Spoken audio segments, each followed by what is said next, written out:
10. Number 10, the Washington Commanders, down 4 spots. Last couple weeks against better defenses than they've been seeing, things offensively just looked a little bit more difficult. Last week, when they couldn't just run all over the field, they still had success, but it didn't look as easy for Jaden Daniels. And defensively, they've got problems. Nearly 500 yards allowed to the Ravens. Their defense still in the bottom 4 in this league in efficiency. They dropped 4 spots to 10. Yeah, that was going to be the litmus test there, taking on a good Baltimore team. Fell short of their goal of beating Baltimore, so Washington at number 10. Number 9, Shay. Number 9, your Chicago Bears, up 1 spot. They have the 4th best point differential in football, a top 3 defense in this league by efficiency, an offense that is starting to click. And on the look-ahead line, they are favored in Washington after the bye week. Could this team just get hot? I hope so, man. That would be just special. Let's go. The Bears at number 9. So it's all on the line when they come back together, Cap. 9 and 10. That's going to be good. I think that they're fairly ranked because there's a lot more to improve with this Bears team. All right. And by the way, Cap, the reason why I look forward to this segment is because of the litany of 4-2 teams in this league. A ton. So just to see how Shay's going to place them. Number 8, Shay. Number 8, the Buffalo Bills, up 1 spot. Now, their defense is an issue. And I, once again, have problems with Sean McDermott because how are you a defensive head coach with a defense that's terrible? It doesn't make sense. They can't stop the run. The Jets offensively looked good. The Jets, frankly, should have won that game. But Buffalo steals a win on the road. That's what good teams do. And they add Amari Cooper. That moves me a little bit. Josh Allen needed a reliable target like that. Cap, the Bills have played 2 games. There are 23-20 finishes. One's a win, one's a loss. The loss was against the Texans. They should have lost Monday night. The Jet gave it away. It's a get-right weekend, Shay, for the Bills. They play the Titans coming up Sunday. You would think, right? Much better on both sides of the football against Tennessee. They get to return home, too. They've been on the road 3 straight weeks. That's always brutal. They'll be happy to be back in the friendly confines of Orchard Park, New York. Yeah. All right. Number 7, sir. The Atlanta Falcons, up 1 spot. They are stacking wins. The offense looks like it's starting to click. Kirk Cousins getting his sea legs back off the Achilles injury. And honestly, might want to look out for Atlanta because they don't play in the NFC North. I think they will be a division winner. And because they duck this gauntlet of a division that might cannibalize itself down the stretch a little bit, Atlanta is in play for the number 1 seed in the NFC in my mind. Please check the blue prediction wall. I think we all had Atlanta winning that division. Is that true? That is correct. Okay. All 4 of us had the Falcons winning the division. Okay. Correct. And the blue prediction wall, of course, is brought to you by the fine folks over at Saxon Paint. Yes, Saxon. Looking to be able to have your den painted? Saxon Paint. Yeah, it's where Kornacki works in front of it. That's exactly right. We got this wall here. We're just looking for this here. We're just looking for things. There's valuable real estate all over the show. Valuable real estate. And then we bring John King in, and he says, well, if you look in this small county here in Tampa, Hillsborough County is going to go for Tampa Bay, and that cuts into the blue wall that the Atlanta Falcons. Different blue wall there. That's it. Hoodie, quick shout out to our YouTube chat. They're very angry with me for saying Atlanta will win the South, not Tampa. Good luck, guys. Atlanta beat Tampa head-to-head. Best of luck to you. God bless. Yeah, 36-30. It was a couple weeks ago. That'll be so okay. Yeah, maybe they'll have that come up on October 27th because they play the Buccaneers again. We've always thought Atlanta was a better team coming in because Kirk Cousins just makes things better. I don't know how far they go in the playoffs, but that's a playoff team. And the offense is just clicking now. That's right. They're using their players more. Kirk looks good again. No, Atlanta is the best team in that division. All right, number 6. Number 6, the Green Bay Packers up 1 spot after demolishing the Cardinals at Lambeau Field. Continuing to look impressive. Jordan Love's getting healthier. That defense is getting healthier. Jair Alexander back. Some of the pieces up front back healthy. Green Bay really good.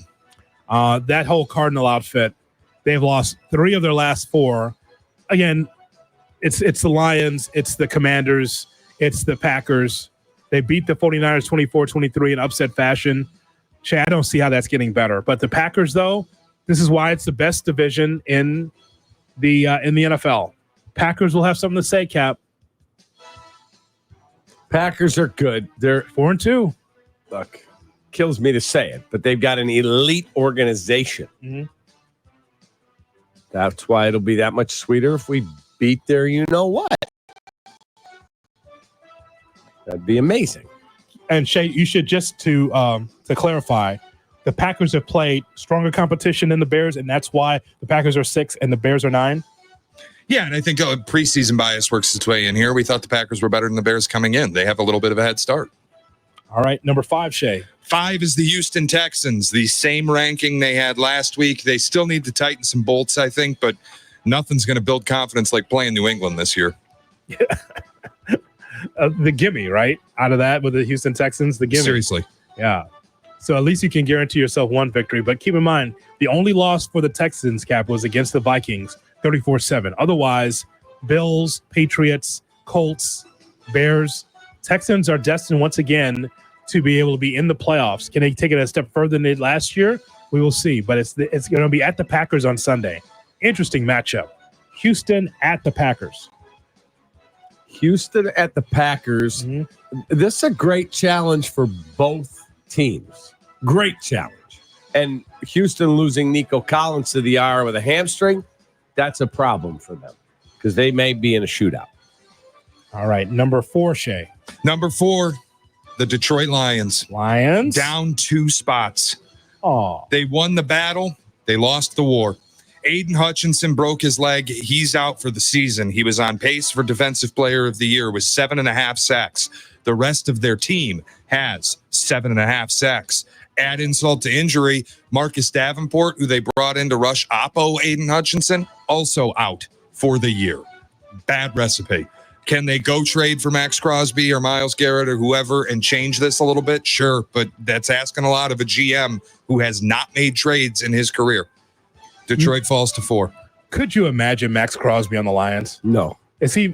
I mean, he looks like a Raider, yes. Imagine Max Crosby on the Lions playing for Dan Campbell. Oh my God, you'd be turning cars over in the street. Max Crosby. Yeah. So if I'm Poles, and Shay said the report is Poles is monitoring the Max Crosby availability. If he's truly going to be moved, I'm in. Key matchup. Gotta get him. Key matchup, Lions at Minnesota this weekend. Key matchup in the NFC North. We're going to find out how good the Vikings are at home against, again, banged up Lions team, but it's Dan Campbell who's going to get emotional and say, we're going to rally for Aiden. I know that's what's going to be signs in the locker room. I'm telling you, they'll find a way to win football games. They'll rally around this injury. Correct. Also, Aiden will return in December. Number 3. Wow. Number 3 is the Baltimore Ravens. Baltimore with an impressive victory over Washington, 30-23. Their rushing attack looks completely unstoppable with Lamar and Derrick Henry. They're number 3. Ravens number 3. Best team in the NFL. They're not. That's what people telling us. Guy that I consider a very, integral part of my life, very close friend and colleague, last year was telling me, one of the best teams of all time, kid. And then 4 days later, they got knocked out in the first round of the playoffs. You always leave out the part where I said, if they finish this with a Super Bowl victory, they will go down as a historic team. They didn't. They failed. There was no scenario they were ever going down as a historic. They had a historic defense. They had historic efficiency ratings. Everything about that team was historic, metrically speaking. All they had to do was finish the job. They failed. They don't. It's what it is. Number 2. You can't predict all the losses that they'll have. Still waiting on 2. Number 2 is Minnesota, moving up 1 spot. They won against the bye week because the Lions lost their best player, and now Minnesota's a home favorite over Detroit. And Tommy, as we well know, number 1 is Pittsburgh. As we turn to Tommy Waddle now for a Waddle Wednesday. Number 1's the Kansas City Chiefs. I just connected. How about that? How about that for timing? It's unbelievable. Perfect. Hey, Perfection. happy birthday, Jay Moore. More important than all this football conversation. How about your guy, Jay Moore?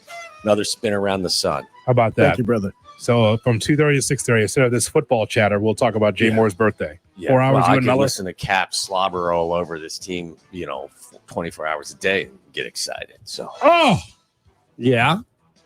no, that's why I said I could hear you slobber over this team for 24 hours a day and be excited. I don't know if I'm slobbering. I'm just simply. Did you really put Coach Flus over Shanny? Did I hear that correctly? No. We were talking about performance this year. Period. Shanny's 3-3, man. Our guy's 4-2. I don't give a rat's ass. Just because you'd like to take Shanny to the prom, he's 3-3. Just because you vacillate between wanting to punch Eberflus through the phone and want to cuddle with him, I almost got fired there. I did not say that I would, if I could hire one or the other, I'd hire Shanny. I didn't say that. The question asked by the humble host of the show, Jonathan Hood, was wait just a second. What are you doing, Tommy? Just based on the 6 games this year, where does Eberflus rank? Shanahan's 3-3, man. So just for the 6 games this year. Stop. First take, Cap. Come on. I just answered the question as it was posited to me. We will have more with Tommy.